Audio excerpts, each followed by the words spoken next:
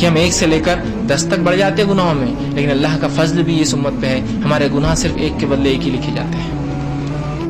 نیکیاں ملٹی پلائی ہوتی ہے, گناہ نہیں ہوتے الحمدللہ. ٹھیک, بہرحال تو آپ نے کہا کہ اب تو شرم آتی ہے, آواز آئی کہ آپ کو وہی دیا گیا, اور اس کے بعد آپ صلی اللہ علیہ وسلم وہاں سے نکلتے ہیں اور وہاں سے آپ واپس آتے ہیں. اس دوران اور کچھ جو واقعات جو دیگر روایت میں ملتے ہیں اس واقعے کے علاوہ وہ بھی رکھتا چلتا ہوں. اس دوران ایک واقعہ آپ نے فرماتے ہیں کہ میں ایک جگہ سے گزرا اور جنت کی یہ آسمانوں کی سیر کرانے کے بعد مجھے جنت اور جہنم کی بھی سیر کرائی گئی. اسی رات جنت اور جہنم کی بھی سیر کرائی گئی. جیسے میں جنت کے پاس سے گزرا, اور جب اس جنت کے پاس سے گزرا تو اس جنت کے باہر ایک جھیل تھی. اس جھیل کے اندر ایک حور بیٹھی تھی, اور اس حور پر جب میں نے نظر ڈالی تو اس کی پنڈلی جو نچلا حصہ ہوتا ہے پیر کا, اس کی پنڈلی کے اندر ہڈی, اور ہڈی کے اندر غدہ, اور غدے کے اندر جو نسیں ہوتی ہیں وہ تک دکھ رہی تھی. اتنی خوبصورت تھی کہ جیسے ٹرانسپیرنٹ, اتنی خوبصورت کہ اس کے ہڈی کے اندر کا غدہ بھی میں دیکھ سکتا تھا, اتنی خوبصورت. اور میں نے کہا ہے جبرائیل یہ کون ہے؟ تو کہا اللہ کے رسول یہ حور ہے. میں نے کہا یہ جنت کس کی ہے جس کے باہر یہ حور بیٹھی ہے؟ تو کہا یہ عمر ابن خطاب کی جنت ہے. آپ نے فوراً اس حور سے چہرہ پھیر لیا, کہا یہ تو عمر ابن خطاب کی ہے, پھر میں تھوڑی دیکھ سکتا ہوں اس کو. آپ نے چہرہ پھیر لیا اور آگے چلے گا. تو یہ واقعہ ملتا آپ کو جنت بھی دکھائی گئی, اس میں آپ کو جہنم بھی دکھائی گئی. آپ ایک جگہ اگر آپ فرماتے مجھے جہنم دکھائی گئی, اور ایک شخص تھا جو زیادہ ہنستا نہ تھا, فرشتہ تھا مطلب وہ, لیکن ہنستا نہیں تھا, چہرہ سخت قسم کا تھا, تھوڑا سا مطلب ایسا عام فرشتے ہوتے ویسا نہیں اڑ رہا ہو نا قسم کا تھا, اور سخت قسم کا تھا, اور زیادہ بات بھی نہ کرتا. اور جہنم نیچے ہے گڑھے کے اندر, یاد رکھیے جہنم نیچے, جنت اونچی ہے. تو وہ اندر جو ہے ایندھن ڈال رہا تھا جس سے وہ جہنم اور بھڑک رہی تھی, وہ اور ڈالتا اور بھڑکتی. میں نے پوچھا اے جبریل یہ کون ہے؟ یہ شخص تو زیادہ ہنستا بھی نہیں ہے. تو کہا یہ مالک ہے, یہ جہنم کا داروغہ ہے, جہنم کو دہکانا, سلگانا, لوگوں کو ڈالنا اس کی ذمہ داری, یہ پورا مینٹین, مطلب پوری جہنم کو یہ دیکھ بھال کرتا ہے. داروغہ مطلب ہیڈ ہے اس کا. اور آپ نے کہا پھر اس کے بعد مجھے مختلف اور عذابات دکھلائے گئے. اس سفر معراج میں ہی عذابات آپ نے دیکھی, جیسا کہ ایک عذاب آپ کو دکھایا گیا. آپ فرماتے ہیں میں نے دیکھا کچھ لوگوں کے ہونٹ جو ہیں اونٹوں کے ہونٹ کے جیسے موٹے موٹے بڑے بڑے, اور وہ آنکھ کے گولے کھا رہے ہیں. اونٹ کو دیکھیے آپ کیسا پکڑ پکڑ کے, اس کے ہونٹ بہت بڑے ہوتے ہیں, کھینچ کھینچ کے کھاتا ہے چیزوں کو. تو میں نے کہا جبریل یہ کون لوگ ہیں جو اتنے موٹے موٹے ان کے ہونٹ اونٹوں کے جیسے, اور آنکھ کے گولے نگلتے ہیں, اور جو پیٹ میں جاتے ہیں اور پیٹ کی پوری چیزوں کو خراب کر کے پیخانے جگہ سے نکل جاتے ہیں. میں نے کہا یہ کون لوگ ہیں اور اتنا سخت عذاب؟ تو کہا یہ وہ لوگ ہیں جو دنیا میں یتیموں کا مال کھا لیا کرتے تھے, یتیموں کا حق مار لیتے تھے. یتیم کا حق مارنا پیٹ میں آگ بھرنا, یاد رکھیے, آگ دنیا میں دنیا آخرت میں اس کا عذاب ملتا.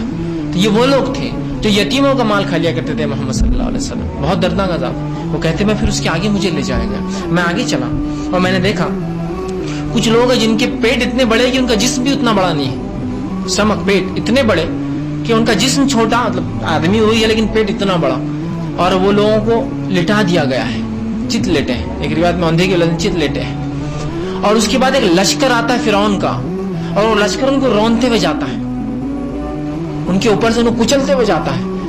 اور میں سمجھتا ہوں جن لوگوں کو معلوم ہوگا وہ جانور کا پیر جب پڑتا ہے نا آپ کے پیر اور آنکھ پہ کیا تکلیف ہوتی ہے, کسی گائے بیل کا پیر کبھی کسی کے پیر پہ پڑا ہو تو آپ کو اندازہ ہو سکتا ہے کتنی تکلیف ہوتی ہے. بکری کا ہی پڑ گیا ہو تو, اس لیے کہ پورا وزن آ کر ایک چھوٹے سے پنجے میں آتا ہے نا, تو اس سے ماس جس کو بولتے ہیں, ویٹ ایک الگ چیز ہوتی ہے, ماس ایک چیز ہوتی ہے کہ کتنی کم جگہ میں کتنا وزن آتا ہے. اتنا خطرناک ہوتا ہے کہ آدمی تل ملا اٹھتا ہے. تو وہ جانور پورا لشکر رونتے ہوئے جائیں گا فرعون کا. میں نے کہا یہ کون لوگ ہیں, اتنی سخت سزا کہ پیٹ بڑے ہو گئے لشکر رونا ہے. کہا یہ آپ کی امت کے وہ لوگ ہیں جو سود کھایا کرتے تھے. کھا رہے نا سود, انسان کیوں کماتا حرام چیزیں؟ پیٹ بھرنے کے, اور کیا فائدہ ہوتا ہے انسان کو؟ دیکھیے کمائی کہاں جاتی ہے, یا تو پہن کر انسان کپڑے بتا کے پھاڑ دیتا ہے, یا تو کھاتا ہے. اس کے علاوہ کمائی کا کچھ فائدہ ہوتا ہے کیا آپ کو؟ نہیں میں نے گھر بنایا, ارے بھائی گھر بنایا, تم مر جاؤ گے تو گھر ساتھ لے جاؤں گے کیا؟ جو پہن کر پھاڑا وہ تمہارا ہوا, جو کھا کر ضائع کیا وہ تمہارا ہوا, باقی سب تو وارثوں کا ہوا, باقی سب تو دنیا کھا جائیں گی بعد میں, دنیا میں رکھ کے جاؤں گی. تو ان کے پیٹ بڑے کر دیے جائیں گے. اسی کے لیے کہتے تھے نا تم یہ سب کا. تیسرا آپ فرماتے ہیں میں نے دیکھا کچھ لوگوں کے سامنے 2 قسم کے گوشت رکھے تھے, ایک تازہ فروا گوشت اچھا, اور ایک باسی سڑا ہوا گندا گوشت. وہ تازے فروے گوشت کو چھوڑ کر سڑا ہوا گوشت کھا رہے تھے. میں نے کہا جبرائیل یہ کون لوگ ہیں جو سڑا ہوا گوشت کھا رہے ہیں اچھا گوشت ہونے کے بعد؟ تو کہا یہ آپ کی امت کی وہ لوگ ہیں جو نکاح تو کرتے تھے لیکن زنا نہیں چھوڑتے تھے. اچھی چیز تو دی گئی تھی, بری چیز کھاتے تھے آخرت میں. اور یہ تمام عذاب خبر معاف کرنا جہنم کی آگ میں ہو رہی, یہ بات کو آپ ہمیشہ یاد رکھیے.